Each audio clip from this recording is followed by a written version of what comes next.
భద్రాద్రి కొత్తగూడెం జిల్లా ఖమ్మం పార్లమెంట్ కాంగ్రెస్ అభ్యర్థి రామసాయం రఘురామరెడ్డి విజయాన్ని ఆకాంక్షిస్తూ సిపిఐ రాష్ట్ర కార్యదర్శి కోనంనేని సాంబశివరావు ఆధ్వర్యంలో సమావేశం జరిగింది.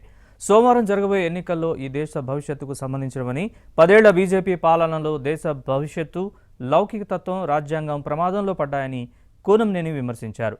నేతి బీరకాయలో నెయ్యంత నిజమో మోదీలో నీతి అంతేనని ఎద్దేవా చేశారు. ఈ ఎన్నికల్లో మరోసారి బీజేపీకి అవకాశం ఇవ్వొద్దని, హస్తం గుర్తుకు ఓటు వేసి రామసాయం రఘురామరెడ్డిని గెలిపించాలని విజ్ఞప్తి చేశారు. ఏ పార్టీ చేయనంత అవినీతి నరేంద్ర మోడీ దగ్గర ఉంది. మనందరం తెలుసు, దాదాపు 20 కొన్ని లక్షల కోట్లు ఎక్కడికి పారిపోయారు. వాళ్ళందరూ బీజేపీ దిక్కులు ఉన్నవాళ్ళు. వాళ్ళ మీద అన్యాయం చేయలేదు. అవి 15 లక్షలు తీసుకొచ్చి వెనక అందరూ ఇళ్లలో వేస్తూ ఉన్నారు అవినీతి పనులు. అదేమి చేయలేదు.